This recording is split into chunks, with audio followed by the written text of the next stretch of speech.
हा नमस्कार बोला.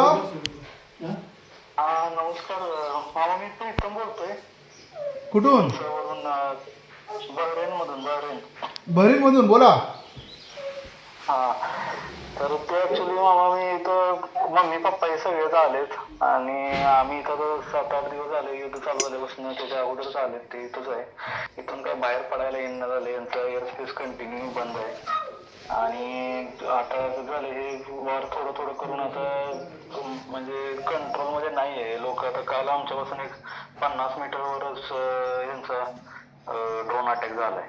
ड्रोन अटॅक झाला भरीण मध्ये. लोकेशन एक्झॅक्टली कुठे आहे तुम्ही? चित्रामध्ये. आता कालची जी न्यूज तुम्ही बघितली तर चित्रामध्ये जवळजवळ 30 लोक इंज्युअर्ड झाले तिथं त्या ड्रोन अटॅकने. ते इथून यांचं इंटरसेप्टर सोडलं, ते पण माल फंक्शन झालं आणि ते इंटरसेप्टर पण तिथंच पडलं खाली सगळं. बरं बरं बरं. आपली सोलसरमधले किती लोक आहेत? 5 जण आहे आम्ही. म्हणजे मी, मिसेस, मम्मी पप्पा आणि मुलगी माझी. बरं बरं बरं, ठीक आहे ठीक आहे. आणि कुंडणमधले काही लोक आहेत का? कुंडलमधली 3 जण. एक कपल आहे आणि त्यांचा मुलगा आहे. काय बरं, तुम्ही कशासाठी गेला होता तिकडं?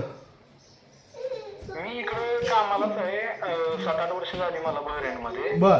आणि मम्मी पप्पांना आता त्यांचं मुलगी पहिल्यांदाच इकडं आले, लहान आहे म्हणून मग म्हणले आम्ही 1-2 महिने येतो, राहतो आणि जातो असं. यासाठी ते 2 जण टुरिस्ट विजावर आलेत. माझा मिसेस आणि मुलीचा इथला 2 वर्षांचा विजा आहे. बरं बरं, ठीक आहे ठीक आहे. तुमचं मला सगळं डिटेल पाठवून द्या, पूर्ण नाव सगळ्यांची, पूर्ण पत्ता, लोकेशन एक्झॅक्टली कुठं आहे हां सगळं पाठवून द्या मला. आणि बाकी तिथल्या कॉन्सुलेटला फोन केला होता का तिकडं? काय समजलं का तुम्हाला? केलं मी 2-3 वेळा फोन केला त्यांना. ते म्हणते अजून काय गव्हर्नमेंटनं इव्हॅक्युएशनची ऑर्डर दिली नाही आणि आम्हाला माहिती आहे सिच्युएशन क्रिटिकल आहे, पण तरी पण मिनिस्टर ऑफ फॉरेन अफेअर्स कडून काही अजून आलेलं नाही म्हणून. मग या लोकांनी अजून इव्हॅक्युएशन वगैरे काय प्लॅन केलं नाही.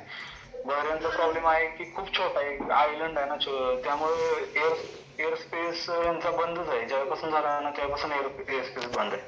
फ्लाईट काय चालू व्हायच्या नाहीत. मी सौदी थ्रू पण ट्राय केलं, म्हणलं सौदीकडून जाऊन दमाम किंवा रियादमधनं निघायचं. तर त्याला ऍक्च्युअली आमच्या तिघांचा विजा होतोय, पण मम्मी पप्पांचा टुरिस्ट विजा आहे त्यामुळे तो विजा होत नाही. ते ट्रान्झिट विजा मिळत नाही सौदीचा त्या दोघांना. ठीक आहे. बरं, तुम्ही डिटेल पाठवून द्या. मी मुख्यमंत्री कार्यालयाशी बघून मी तुमचं ते जे काही आहे ते सॉल्व्ह करतो आणि तुम्हाला रिप्लाय करतो. काय अडचण नाही. चालेल. मग एक मम्मी बरोबर मम्मीकडे देतो का? हा विशाल, ओळखलंस का? हो ओळखलं. मला आलेला फोन सोनसरवरून. हो हो. नाही, ते तुमचे डिटेल्स सगळ्यांचे पाठवून द्या मला. ठीक आहे. हा हां, मी ते भरीणमधून कसं बाहेर यायचं त्याचं काय नियोजन होतं मी सरकारला कळवतो स्वतः आणि करतो ते. हा ठीक आहे ठीक आहे. ठीक आहे. तेच म्हणलं. हो हो. नाही, काळजी घ्या. लवकरात लवकर कसं काय उपाययोजना होती मी सांगतो. हो हो ठीक आहे. तेच बघतोय यार, किती दिवस झाले हे चालून. 2-4 दिवसात ते चालू झाले ना, ठीक आहे. असं झालं. त्यामुळे कायच करता येईना झालं. नाही नाही, ठीक आहे ठीक आहे, चालतंय. हा हां, हो हो. घ्या काळजी. हां, मी करतो. ओके. हो हो हो हो. चल. थँक्यू.